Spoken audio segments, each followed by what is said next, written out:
Hello folks, as you know, people can book a call with me via my website, and a few people recently have booked a call to ask me, am I ready for an EV? Is it going to suit my lifestyle, etc. So I thought we'd go through this, a little bit of a checklist if you like, just to see if an EV is right for you or not. The first thing I would say, and the first thing I would ask yourself is it possible for you to have home charging, or do you get free or cheap charging at your place of work? If you are purely using public chargers, it will cost you a lot more to charge your electric car than it will for your friend or family member that charges from home. It's just as simple as that. So bear that in mind. For me, having a home charger means I've got loads of convenience because it always charges overnight. The fact it charges overnight means it's not costing me very much because I've got a decent EV tariff, more on that in a sec. So not only does it save me money, but it's mega convenient. And if I didn't have those two things, I don't know if I'd have an EV right now, to be perfectly honest with you. Next thing to look at is your daily mileage. How many miles do you do in a typical day? And how often is that daily mileage over 200 miles? I would say if you're only doing that kind of mileage, say once a month or once every couple of months, don't worry about it, completely fine.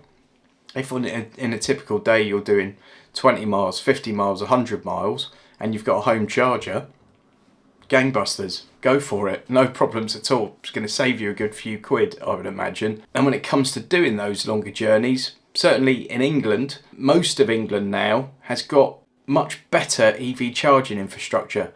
I think there are something like 40,000 EV charge points in the UK at the moment. I could be wrong, but they're going in at a rate of knots. I think there's like an extra 1,000 open on a monthly basis. And you don't get the problems that you used to. There are still some areas that could be improved. There are still some service stations where they might have a bank of Tesla chargers and then 3 of something else. But they are getting fewer and fewer in numbers, and it's becoming less of an issue, in my opinion, as an electric car owner, as someone that reviews electric cars, as someone that quite often does longer journeys in electric cars. So I wouldn't be too concerned about all the negative nonsense about the infrastructure's not there. A lot of that is quite old news. There are still parts of the country where it could be better, but take it from me, we've done 6,500 miles, I think, or 6,000 miles in our Tesla Model Y. We've had it for about 7 months, and we've used a public charger with it 5 times. And one of those times was for 10 minutes. And only once has it been charged at a non-Tesla charger. And if you're talking about Tesla, then public charging is generally quite a bit cheaper than if you're looking at another brand. I could go down a whole rabbit hole there talking about using Tesla chargers with different cars, but I'm not going to right now. Next thing to have a look at is getting a home charger fitted.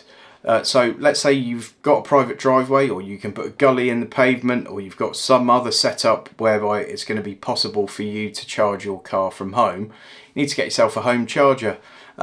Roughly £1,000 will get that done. Different companies charge different amounts. There are loads of different chargers you can go for. You can go right to the premium end with something like an Anderson, or you can get something much cheaper. They all generally do the same thing. You can always charge with a granny cable as well, as it's affectionately known. That's a 3-pin plug at one end, big transformer and a cable. Now with those, you must be very careful not to use your standard, home Rolly extension lead that you might use for the DIY or for plugging the lawnmower into. You need to get a special extension lead for one of those if you're running it from your house, because it could melt a standard extension lead. So that's another little bit of expense, but it's going to be a lot cheaper than getting a home wall box. The benefit of using a home wall box is a lot of them are smart now, so they might work with your energy provider. So you can plug the car in any time of day and it will only charge at the cheapest time. You get lots of control things for the app. You can allow people access, deny access, you can schedule when it's going to charge, all those kind of things, where with your granny charger, you plug it in and turn it on and the car charges. It's also quicker to use a wall box.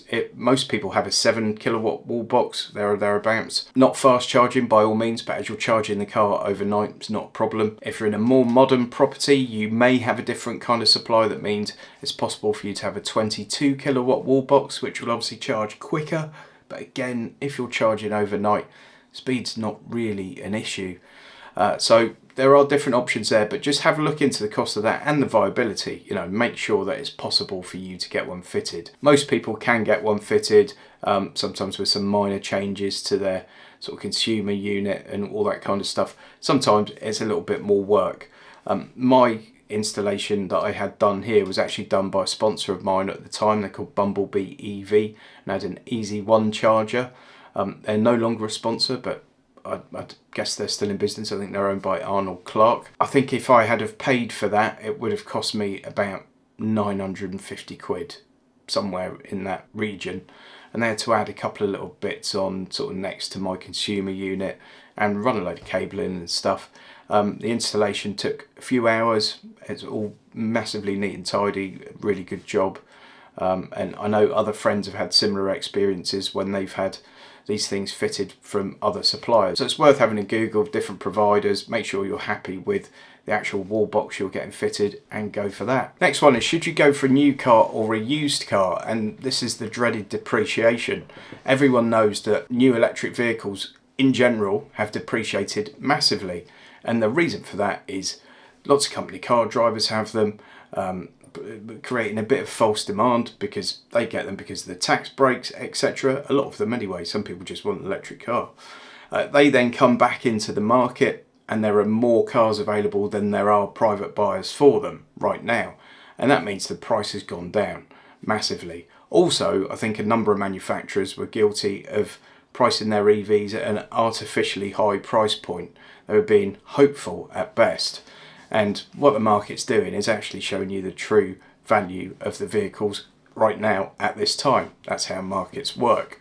So there are some great used bargains around, but it's probably a really good idea not to go and buy a new EV. But it could be a very good idea to lease a new EV. Lots about that on my channel, and I'll put a link to Lease Loco down in the video description so you can go and check out the price of current lease deals. You'll also find those lease deals videos on my channel too. And sometimes the leasing companies are getting special deals. You can lease a car for a few years and it might cost you half of what the depreciation may have otherwise cost you if you'd gone and paid cash for the thing or got it on some other form of finance. Not always the case, you know, let me caveat that, not always the case at all. But it quite often is significantly cheaper to lease a new EV than to buy one. Also consider that if you lease a car for 3 years, let's say you lease that for, I don't know, 15 grand over the course of 3 years, you've had your money in the bank from day one and that pot of money's just been getting a bit smaller every month. If you'd have gone and bought the car for say £45,000, on day one you've taken £45,000 from your bank and given that to someone else. So that's a little bit of opportunity cost that's been lost. I think it's a really good idea to lease new electric cars and buy used electric cars. The other thing, once you've put your money into a car and bought it, is you're really at the mercy of the technology improving, and it is improving at a rate of knots. If you've got the latest VW ID3 on your drive and you know, you spent 35 grand on one of those, there or thereabouts, and that does, say, 300 miles of range. Let's say they do a facelift on that model, or they bring out a new one for a similar price, and it suddenly does 500 miles of range. What's that going to do to the value of yours?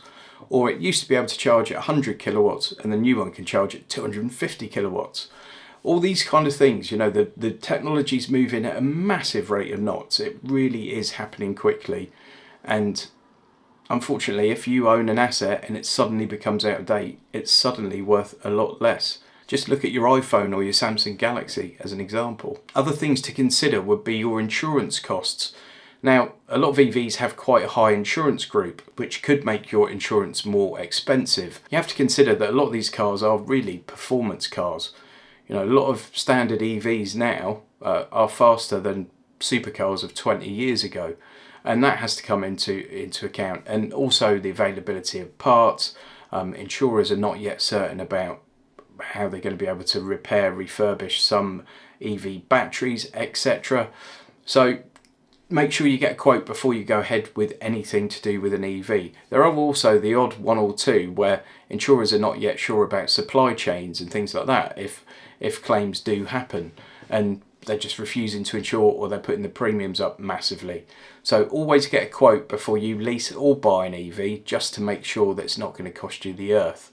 Not to say it will, by the way, just get the price first. I'll put a link to QuoteZone down in the video description. It's a really good comparison site that I use. Servicing costs. Hopefully your servicing costs will be a lot less on an EV than it would be on a petrol car, especially on a diesel car. That's because there are far fewer moving parts. So that's a plus point for it. But just look into the servicing and understand it. Generally, it's something like a 12-month inspection of your shocks, your brakes, your tyres, all that kind of stuff. And a lot of manufacturers recommend a tyre rotation. That's where you take the front wheels off the car and stick them on the back, take the back wheels and stick them on the front. And what that does is make more even tyre wear. That's the theory anyway. You can get a little bit more life out of your tyres. On the subject of tyres, they tend to be a little bit more expensive for an EV, and that's because an EV is a heavier vehicle, and there are different considerations. The amount of technology that's going into EV tyre design at the moment is unreal. The company's using AI, all sorts of stuff, to really improve the tyre's performance on the car in pretty much every facet. If you're boring like me, it's quite an interesting thing. Tax, at the moment, it's pretty tax efficient to have an EV, whether you're putting it through your business or having it personally. That will change at some point. Once we're all in EVs, we will get beaten with a stick. But I think at that point, once they start to heavily tax EVs, I think petrol and diesel cars will be taxed even more heavily than the EVs. But we'll have to wait and see. But with all these things, we know, don't we, once we get pushed into something, the government earns from it eventually. And also consider just how much nonsense you're going to hear from ill-informed friends, family, colleagues, etc. There's a huge PR campaign against electric cars, which is clearly being funded by the oil industry. And there's so much nonsense printed, and there are so many people ranting about anti-EV stuff, especially on YouTube's full of it, by the way. And a lot of the time they're either ill-informed, they've got an alternative agenda, or they're not very intelligent. Don't worry about it. Most people are just plain ill-informed. They read something in the newspaper that they've read for donkey's years. They see something on the TV that from a source that they would generally trust. Unfortunately, it's not very trustworthy, a lot of it. So look into that. Quentin Wilson's done a lot of work debunking a lot of EV myths. So go and check that out. And by the way, I've got an EV. I love a lot of EVs actually.